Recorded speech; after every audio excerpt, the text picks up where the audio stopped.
Hello everyone, this is Nilufar Neha Khan and welcome to our YouTube channel Shikshalaya. तो आज हम बात करेंगे डीएसएसबी के टीजीटी, पीजीटी और पीआरटी की प्रिपरेशन कैसे करें। ठीक है, क्यों ये इसलिए भी ज़रूरी है, कई बच्चे कंफ्यूजन में हैं कि कैसे तैयारी करें कैसे ना करें। ठीक है, किस तरीके से स्ट्रैटेजी लेके चलें। देखिए, डीएसएसबी इकलौता ऐसा एग्जाम है ना जो कि आपका टाइम, आपकी स्मार्ट स्ट्रैटेजी और आपकी कॉन्सेप्ट क्लैरिटी तीनों चीजें मांगता है। ठीक है, यहाँ पर ना आपको सीटेट की तरह पढ़ना है कि जस्ट 2-3 महीने पहले पढ़े और आपने क्लियर कर लिया। ठीक है, ना ही आपको केवीएस की तरह यहाँ चीजें देखने को मिलेंगी। ठीक है, ये टीचिंग एग्जाम्स में सबसे टफेस्ट एग्जाम माना जाता है, चाहे आप किसी से भी पूछ लीजिए।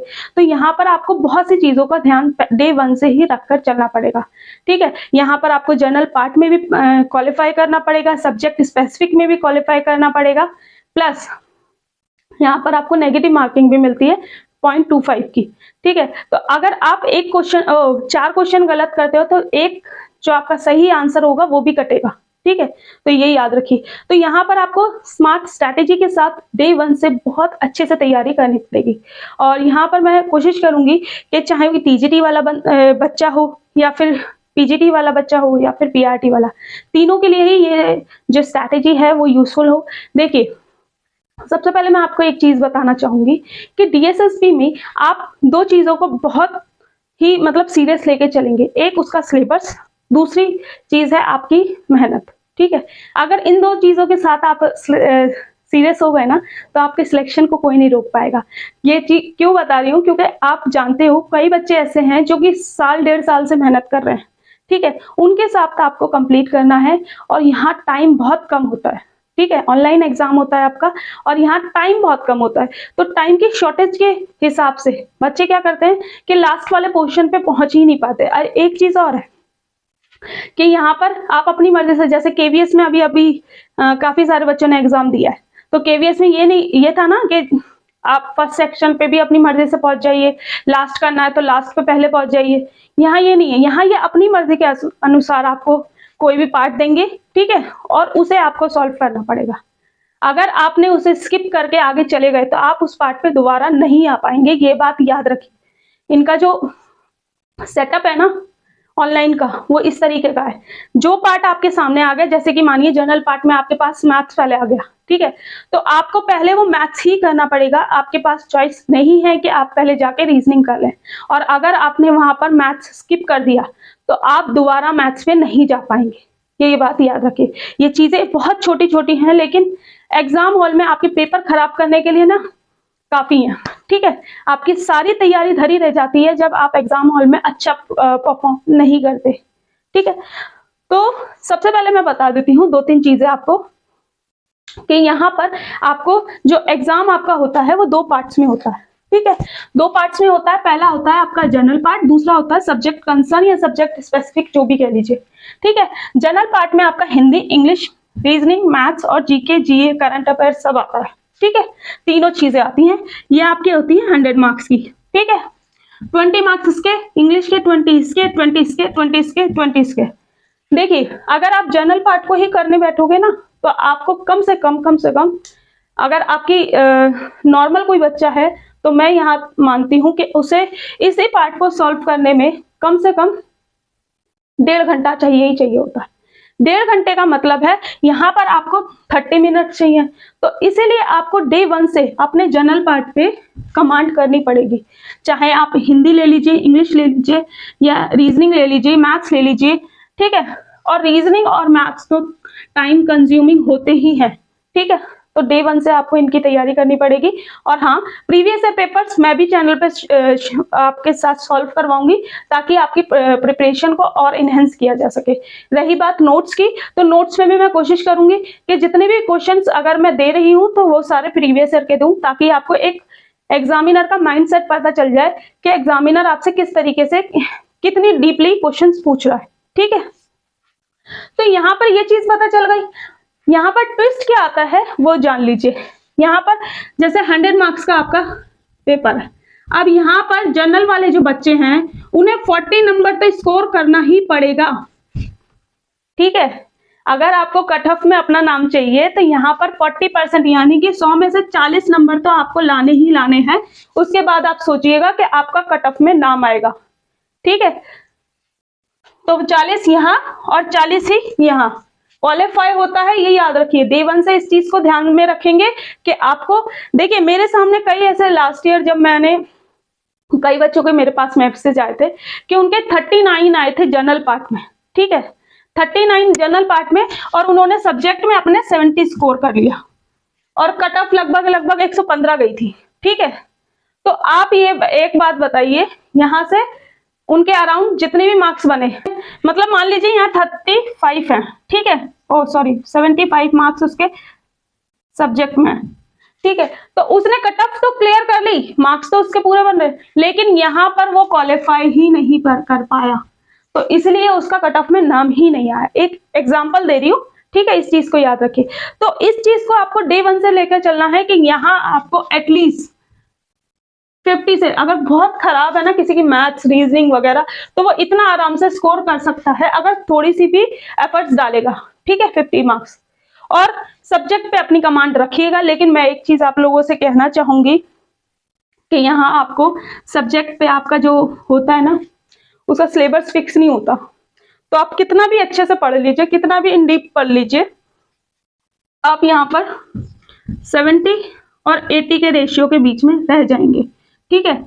वो भी मैं ये मार्क्स उनके लिए बता रही हूँ ना जो बहुत मतलब हर चीज पढ़ के जाएंगे, उनके मार्क्स बता रही हूँ, क्योंकि नेगेटिव मार्किंग है, इसे आप बिल्कुल भी निगलेक्ट नहीं कर सकते, ठीक है। एक क्वेश्चन गलत कर, वो 4 क्वेश्चन गलत करने की सजा आपको ये मिलेगी कि आपका एक सही जो आपने किया है उसके भी नंबर कट जाएंगे, ठीक है। तो इतनी चीजें आपको पता चल गई। तो डे 1 से आपको जनरल पार्ट में बहुत अच्छे से मेहनत करनी है, ठीक है, और सब्जेक्ट में तो आपको करनी ही पड़ेगी चाहे कुछ भी हो। ये याद रखिएगा, दोनों पार्ट में अलग अलग पास होना बहुत जरूरी है। जनरल वालों के लिए 40% का क्राइटेरिया है और ओबीसी के लिए 35, एससी एसटी पीडब्ल्यूडी के लिए 30।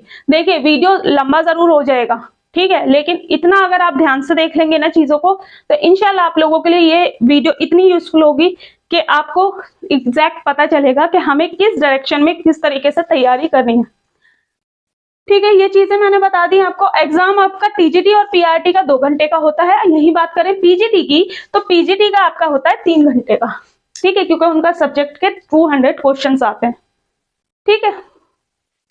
तो सब्जेक्ट वालों के लिए इसके बाद बात करें तो यहाँ पर बुक्स के बारे में बात करें, सिलेबस के बारे में, स्ट्रैटेजी। देखिए बुक्स अगर बात करें तो यहाँ पर कई लोग आपको सजेस्ट करेंगे कि एसएससी की बुक पढ़ लीजिए, लेकिन अगर मैं आपको सही से बताऊं ना, एसएससी में और डीएसएसबी में बहुत फर्क है, ठीक है।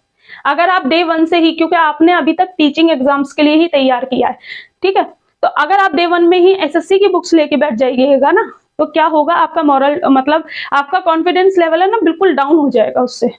तो इसलिए याद रखिए कि डीएसएसबी के प्रीवियस ईयर पेपर्स करिए, ठीक है, उससे आपको एग्जैक्ट पता चलेगा कि किस तरीके से आपको चीजों को लेकर चलना पड़ेगा, ठीक है। और प्रीवियस ईयर पेपर देखिए, जनरल पार्ट वालों का चाहे आप पीजीटी का एग्जाम दे रहे हो, ठीक है, पीआरटी का दे रहे हो या फिर पीजीटी, तीनों का ही जो जनरल पार्ट है वो सेम रहेगा, ठीक है, सेम ही रहेगा। तो यहाँ पर आप एक चीज रख सकते हैं कि टीजीटी पीजीटी इनके सबके जो भी जनरल पार्ट के पेपर हैं, ठीक है, उन्हें जरूर सॉल्व करिएगा। और रही बात बुक्स की, तो कोई भी नॉर्मल सी बुक्स रेफरेंस पे रखिए अपने। देखिए बुक से आपको ज्यादा कुछ हेल्प मिलेगी नहीं, मैं सही बता रही हूँ, आपको हेल्प मिलेगी आपकी स्ट्रैटेजी से और आपके सिलेबस से। सिलेबस के अकॉर्डिंग अपनी जहां से जो टॉपिक मिल रहा है वो कर लीजिए, ठीक है। और सिलेबस की वीडियो आई बटन में आपको शो हो जाएगी कहीं भी, ठीक है। सिलेबस की एज क्राइटेरिया से रिलेटेड और भी बहुत सारी चीजें मैंने बता रखी हैं। तो सिलेबस के अकॉर्डिंग अपनी टॉपिक कीजिए, फिर प्रीवियस ईयर पेपर सॉल्व कीजिए, ज्यादा से ज्यादा जितना हो सकता हो उतना ही प्रीवियस ईयर पेपर सॉल्व कीजिए।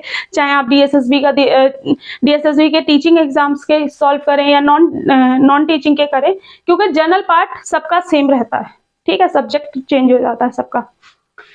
फिर उसके बाद मैंने जैसे, और हाँ, डे 1 से आपको टाइम मैनेजमेंट करना पड़ेगा। आप कभी भी कोई भी पेपर सॉल्व करेंगे तो अपने आप को बाउंड करके करेंगे, ठीक है। कमरे में अपने आराम से बैठ जाइए, अपना टाइमर सेट कीजिए, फोन को करिए स्विच ऑफ, या फ्लाइट मोड पे, सिर्फ उसमें टाइमर चलना चाहिए और आपको वो टाइमर पता रहना चाहिए कि एक एक मिनट एक एक सेकंड आपका किस तरीके से कट रहा है। देखिए अगर इन चीजों को आप डे 1 से ध्यान में रखेंगे तो एग्जाम हॉल में आप गलती करने के चांसेस आपके कम रहेंगे, ठीक है। और ये चीजें बहुत बच्चों के साथ होती हैं। क्यों? क्योंकि वो पढ़ के तो इतना चले जाते हैं लेकिन एग्जाम हॉल में इतने नर्वस हो जाते हैं कि परफॉर्म ही नहीं कर पाते, ठीक है। तो टाइम मैनेजमेंट आपका PYQs मैं आपको प्रोवाइड कर दूंगी चैनल पे और सॉल्व करवा दूंगी सारे जितने भी अभी तक के। देखिए मैं जितने भी क्वेश्चंस या फिर PYQs करवाऊंगी आपके सारे ऑनलाइन मोड आपका 18 से शुरू हुआ है। ऑनलाइन में जितने भी प्रीवियस ईयर पेपर्स हुए हैं अभी तक के उतने सारे सॉल्व करा दूंगी ताकि आपकी जो प्रिपरेशन है डे 1 से ही स्ट्रांग होती चली जाए और एग्जामिनर आपसे किस तरीके से क्वेश्चन डिमांड कर रहा है आपको वो एग्जैक्ट। देखिए जब हम कोई चीज बार बार प्रैक्टिस करते हैं ना तो हमें बहुत चीजें आसान लगने लग जाती हैं। तो इसलिए जरूरी है कि आप प्रैक्टिस सेट्स भी करिएगा और प्रैक्टिस सेट में आप क्या रखेंगे, सिर्फ प्रीवियस ईयर पेपर्स, ठीक है, इसके अलावा कुछ नहीं, ठीक है। कोई और बाकी अगर कोई ऐसी चीज होगी जो आपको बताने की होगी, बुक्स से रिलेटेड कोई चीज होगी तो वो भी मैं आपको बता दूंगी, ठीक है। यहाँ मैंने आपको बता दिया नेगेटिव मार्किंग है।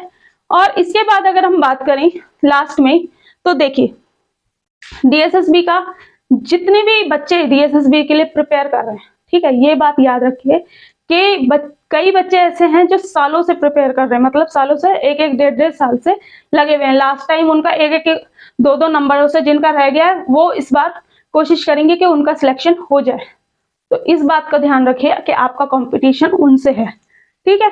तो डे 1 से तैयार करके चलेंगे और जनरल पार्ट की आपको लगभग मुझे कमेंट कीजिएगा कि मैं कोशिश करूंगी कि आपके previous year paper general part के आपके 3 या 4 दिन से कराना शुरू कर दूं, जिससे कि आप अपना टॉपिक पढ़ के प्रैक्टिस यहाँ से कर लीजिए, ठीक है। इतना मैं आपके लिए प्रोवाइड कर दूंगी, ठीक है। एक चीज और आप लोगों से रिक्वेस्ट है, बहुत मेहनत लगती है हर चीज को तैयार करने में, प्लीज चैनल के साथ जुड़े रहें, चैनल को सब्सक्राइब करें और लाइक एंड शेयर जरूर किया करें क्योंकि सीरियसली बहुत मेहनत लगती है बहुत सी चीज़ों को मेंटेन करने में। और हाँ, लास्ट में मैं बता देती हूँ TGT SST के नोट्स मैं प्रिपेयर कर रही हूँ आप लोगों के लिए।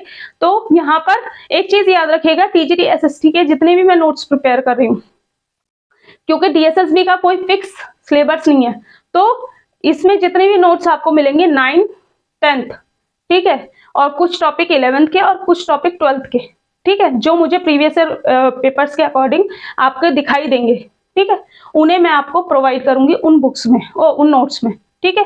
और वो नोट्स आपको PDF फॉर्मेट में मिल जाएंगे और इंशाल्लाह आप लोगों के लिए वो बहुत यूजफुल हो जाएंगे। क्योंकि और हाँ, यहाँ मैं आपको प्रीवियस ईयर पेपर्स भी प्रोवाइड करूंगी ताकि आपकी तैयारी को और इनहेंस किया जा सके, ठीक है। तो यहाँ ये वीडियो हमारी खत्म होती है, हो सकता है ये वीडियो लंबी हुई हो, लेकिन आप एक चीज याद रखिए कि जितनी भी चीजें मैंने आपको बताई है ना वो शायद ही आपको कहीं से पता चले। इन चीजों को अगर ध्यान में रख के चलेंगे तो आपका बेड़ा पार हो जाएगा, और नहीं ध्यान रखेंगे तो देखिए कई बच्चे एक एक दो नंबर से रहकर पछताते हैं, फिर रोते हैं, फिर बैठे रहते हैं, ठीक है। तो ये चीज आप लोगों के साथ ना हो, तो अपना ध्यान रखिएगा और होप सो ये चीजें आपके लिए यूजफुल रही हो, वीडियो अच्छी लगी हो, इंफॉर्मेटिव लगी हो तो please please please like and share कीजिएगा। And thank you for watching. Thank you.